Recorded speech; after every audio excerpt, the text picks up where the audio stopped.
Selamat datang di channel YouTube Beli Dosen. Baik, selamat datang pada pembelajaran hukum persaingan usaha dan hukum perlindungan konsumen. Yang dimana pada saat ini kita akan membahas atau beranjak membahas terkait dengan hukum perlindungan konsumen itu sendiri.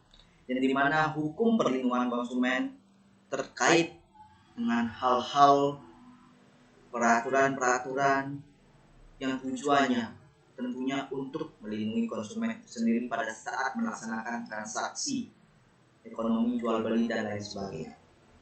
Perkenalkan, saya Gusti Bagus Raka Sumaragata. Pada kesempatan ini saya akan menjelaskan terkait dengan hukum perlindungan konsumen. Pada pertemuan kali ini merupakan pertemuan pertama. Oleh karena itu, agar perkuliahan kita tertib, agar perkuliahan kita berjalan sebagaimana mestinya, mencapai tujuan pembelajaran, maka saya akan melaksanakan kontrak perkuliahan dengan saudara-saudara semua. Jadi, kontrak perkuliahan yang saya tawarkan yaitu mahasiswa wajib menonton video sampai akhir sebagai syarat untuk mengikuti perkuliahan. Lalu wajib mengerjakan tugas yang diberikan dengan jujur dan mandiri, dalam artian jangan bekerja sama, tapi berusahalah sendiri untuk menjawab tugas-tugas yang ada. Tidak lupa mahasiswa untuk mengisi daftar hadir. Jika mahasiswa tidak melakukan ketiga hal tersebut, maka dianggap tidak mengikuti perkuliahan. Kontrak perkuliahan ini merupakan awal kesepakatan kita. Oleh karena itu, saya berharap rekan-rekan mahasiswa mematuhi, karena ini bagian dari penilaian untuk nilai akhir nantinya. Lalu literatur atau bahan-bahan ajar yang saya gunakan dan rekan-rekan mahasiswa bisa membeli atau membaca, karena hukum perlindungan konsumen sangat banyak sekali bukunya. Jadi silakan teman-teman memilih salah satu ataupun mempunyai buku lainnya yang terkait dengan hukum perlindungan konsumen itu sendiri. Jadi materi pembelajaran pada pertemuan pertama kita akan membahas terkait dengan sejarah perlindungan konsumen, sejarah perlindungan konsumen di Indonesia, mengetahui dasar hukum perlindungan konsumen, mengapa konsumen dilindungi, ketentuan umum perlindungan konsumen dan tujuan dari perlindungan konsumen. Materi pembelajaran ini merupakan sesuai dengan tujuan yang akan kita capai, yaitu tujuan bahwasanya mahasiswa bisa tahu tentang sejarah perlindungan konsumen, filosofi dari perlindungan konsumen, lalu mengetahui ketentuan-ketentuan umum yang ada dalam hukum perlindungan konsumen itu sendiri. Oleh karena itu, mari disimak video ini dengan baik. Kita mengawali video ini terkait dengan sejarah. Mengapa kita belajar sejarah? Karena sejarah merupakan bagian dari kehidupan. Sejarah merupakan hal yang menentukan bagaimana kehidupan yang akan kita lalui. Jadi sejarah merupakan dasar kenapa perlindungan konsumen itu ada dan mengapa hukum perlindungan konsumen itu diperlukan. Jadi dalam sejarah perlindungan konsumen di dunia pertama kali ada 3 gelombang sejarah. Gelombang yang pertama pada tahun 1891, itu abad ke-19, di situ mulai muncul gerakan-gerakan kesadaran akan adanya perlindungan konsumen. Gerakan kesadaran akan perlindungan konsumen itu sehingga membentuk Liga Konsumen, tepatnya di Amerika, di New York. Dari terbentuknya Liga Konsumen mengawali gerakan, yaitu mendorong pemerintah di sana dengan adanya gerakan Liga Konsumen itu untuk membentuk hukum perlindungan konsumen, sehingga lahirlah hukum perlindungan konsumen pertama di New York. Akan tetapi hukum perlindungan konsumen mengalami gejolak dan perkembangannya tidak sesuai, sehingga pada saat itu hukum perlindungan konsumen yang dibentuk pertama kali dilakukan amandemen perubahan-perubahan karena atas dasar adanya peristiwa atau tragedi meninggal dunia atau tewas 93 orang, sehingga dilakukanlah amandemen ataupun perubahan ataupun revisi dari hukum perlindungan konsumen yang ada. Setelah dilakukan perubahan, muncul gelombang kedua gerakan, yang dimana gelombang kedua ini ada tahun 1914.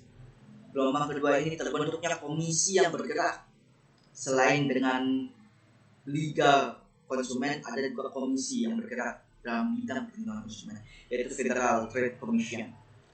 Dengan adanya komisi tersebut, maka membuka pencerahan terkait dengan perlindungan konsumen, sehingga pada saat gelombang kedua tersebut muncul berbagai tulisan-tulisan, berbagai penelitian, berbagai hal terkait dengan perlindungan konsumen, buku-buku dan sebagainya.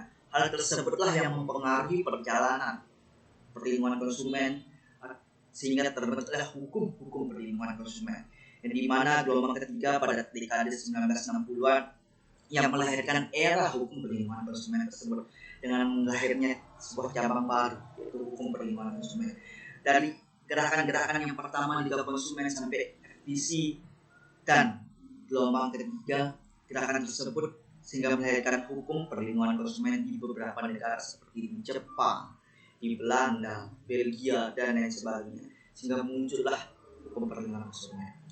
Itulah sejarah singkat dari hukum perlindungan konsumen yang mendasari mengapa atau betapa pentingnya hukum perlindungan konsumen itu bagi konsumen untuk melaksanakan transaksi jual beli atau kegiatan-kegiatan ekonomi lainnya. Selain 3 gelombang ini, ada 4 tahapan gerakan dari perlindungan konsumen sesuai dengan bukunya Tanri dan Sulasi, yaitu 4 tahapan. Tahap kesadaran yang mengawali gerakan bahwa betapa pentingnya perlindungan konsumen dalam transaksi ekonomi. Lalu kesadaran akan hak dari konsumen itu apa saja yang muncul ketika kita melaksanakan jual beli, sehingga pada saat itu muncul slogan Fair Deal Best Buy. Lalu tahap persatuan, tidak hanya konsumen atau beberapa organisasi gerakan itu sadar, akan tetapi muncul tahap persatuan dalam artian adanya kesamaan untuk memerlukan sebuah perlindungan terhadap konsumen, sehingga muncul keinginan untuk mempersatukan gerakan perlindungan konsumen itu, sehingga berdirinya International Organization of Consumer Union. Jadi tahap persatuan itulah membentuk organisasi lingkup internasional. Lalu gerakan itu tidak cukup sampai di situ, dilakukan evaluasi penilaian dan lain sebagainya, sehingga memunculkan pemantapan gerakan yang dimana sejarah dari gerakan itu membentuk gerakan atau organisasi konsumen bukan hanya di lingkup internasional, tetapi lingkup regional seperti ada lingkup di Amerika, di Eropa, di Asia, dan lain sebagainya. Jadi setiap regional ada organisasi yang menaungi terkait dengan perlindungan konsumen. Lalu pertanyaan, bagaimana sejarah perlindungan konsumen di Indonesia? Sejarah perlindungan konsumen di Indonesia itu ada 3 era pra-kemerdekaan, era Orde Lama, dan era Orde Baru. Di mana kita ketahui Indonesia bukan hanya hukum yang tertulis yang berlaku, tetapi hukum tidak tertulis, yaitu hukum berbasis hukum adat dalam melakukan praktek perdagangan tradisional. Yang dimana era pra-kemerdekaan itu belum ada undang-undang yang dibuat oleh pemerintah resmi Indonesia karena kita masih dijajah oleh Belanda, sehingga memunculkan hukum-hukum adat untuk melakukan atau yang melindungi konsumen dalam melakukan transaksi penjualan, jual beli, dan lain sebagainya. Lalu muncullah ketika kita merdeka, muncullah pada era Orde Baru, yang dimana niatan untuk membentuk undang-undang atau peraturan terkait dengan perlindungan konsumen. Akan tetapi gerakan itu terhambat, gerakan itu belum diwujudkan oleh anggota dewan maupun pemerintah legislatif ataupun eksekutif, karena pada saat itu masih fokus pada pembangunan ekonomi nasional. Namun perlindungan konsumen tidak menjadi prioritas. Sehingga pada Orde Baru barulah muncul Yayasan Lembaga Konsumen Indonesia, yaitu di sana mulai muncul kesadaran akan pentingnya perlindungan konsumen, dan di mana perlindungan konsumen tersebut erat kaitannya juga dengan pembangunan nasional, di mana ketika konsumen hak-haknya dilindungi, maka otomatis konsumen merasa aman, nyaman, dan adanya kepastian hukum, sehingga konsumen untuk melakukan transaksi ekonomi, jual beli dan lain sebagainya merasa aman karena sudah ada kepastian hukum. Secara muncul kesadaran sehingga ingin membentuk undang-undang.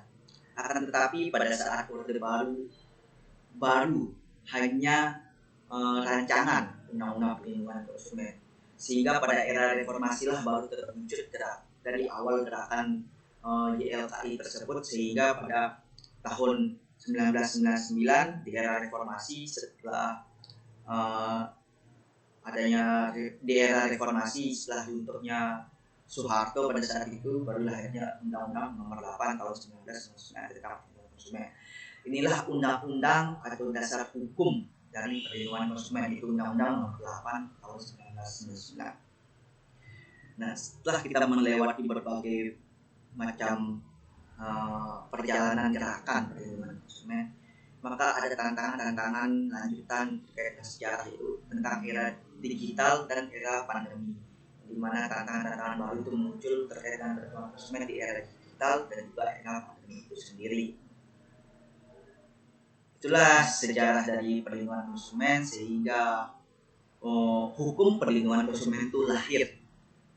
Hukum atau payung hukum yaitu undang-undang dari perlindungan konsumen, yang dimana undang-undang perlindungan konsumen itu lahir pada tanggal 20 April 1999 dan disahkannya undang-undang perlindungan konsumen. Akan tetapi berlakunya undang-undang ini 1 tahun setelahnya.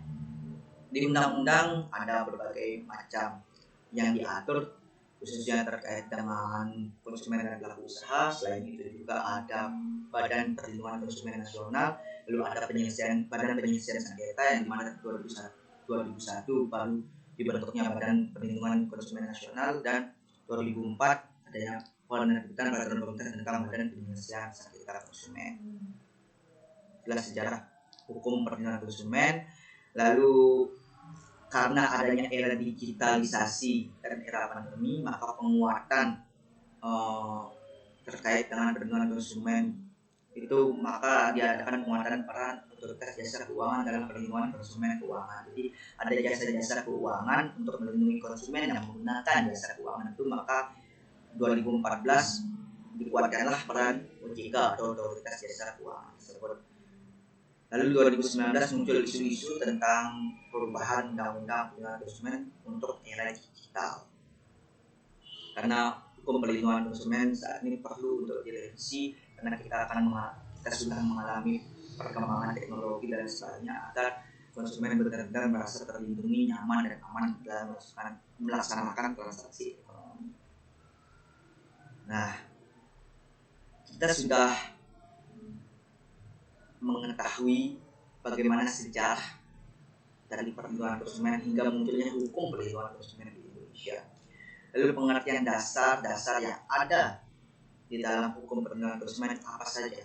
Jadi landasannya tentu saja Undang-Undang Nomor 8. Lalu cakupannya ada hak dan kewajiban dari konsumen dan pelaku usaha itu sendiri, dengan prinsip keadilan, keseimbangan, kepastian antara konsumen dan pelaku usaha atau produsen itu sendiri, yang dimana hukum perlindungan konsumen ini menciptakan keadilan, keseimbangan dan kepastian, yaitu keadilan untuk konsumen dan pelaku usaha, keseimbangan antara konsumen dan pelaku usaha. Jadi posisi bargaining position dari konsumen tidak di bawah pelaku usaha, jadi sama-sama setara, seimbang, dan juga memberikan kepastian hukum terhadap konsumen maupun pelaku usaha dalam melakukan transaksi ekonomi itu.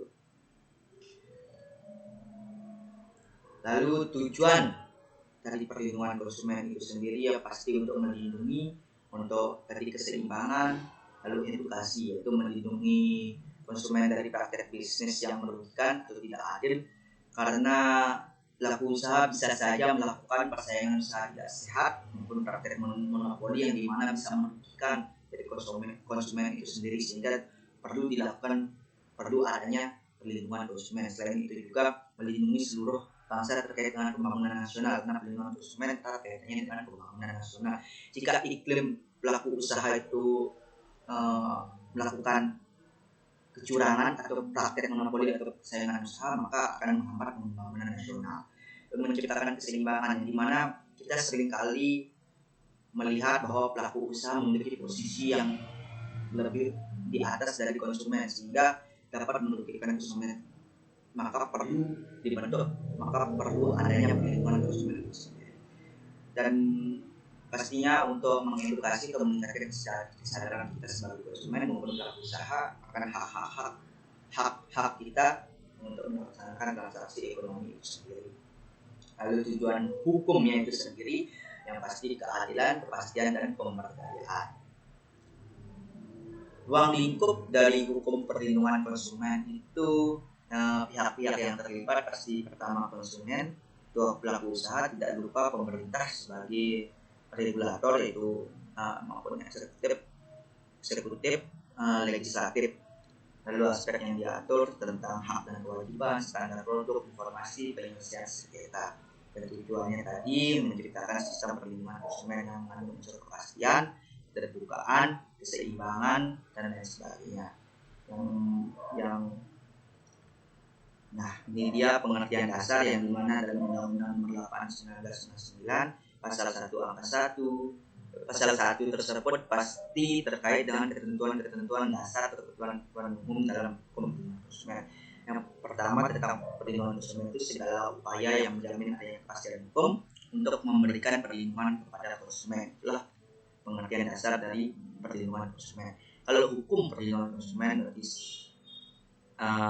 itu aturan-aturan atau peraturan yang mengatur terkait halnya dengan perlindungan konsumen itu sendiri. Lalu konsumen itu setiap orang pemakai itu bukan hanya barang tapi juga pemakai jasa yang tersedia di masyarakat, atau di ruang lingkup yang ada bagi untuk kepentingan diri sendiri, keluarga, orang lain maupun makhluk lain, dan tidak untuk diperdagangkan.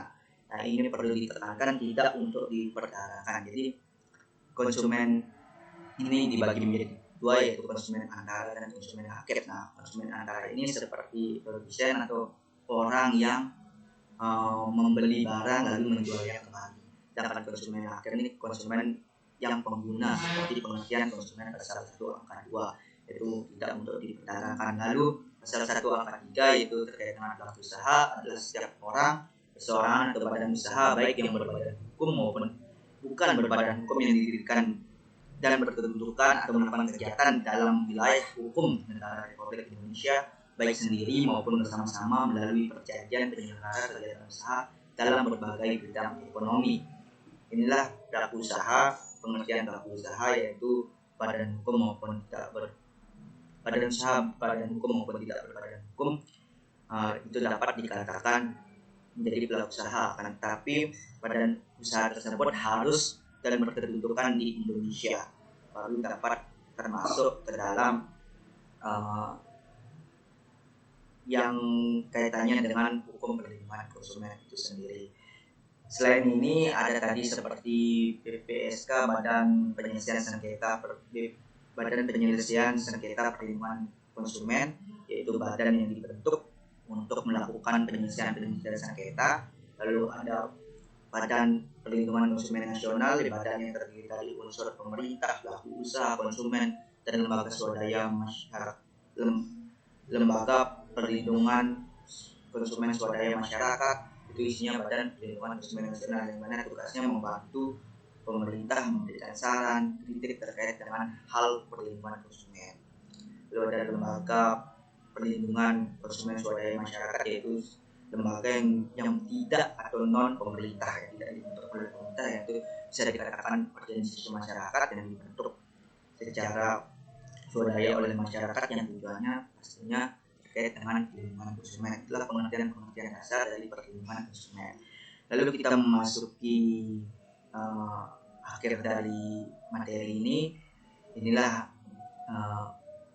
awal pertemuan kita terkait dengan dari sejarah, lalu dasar hukum, tujuan dan dasar-dasar yang ada dalam hukum perlindungan konsumen itu sendiri.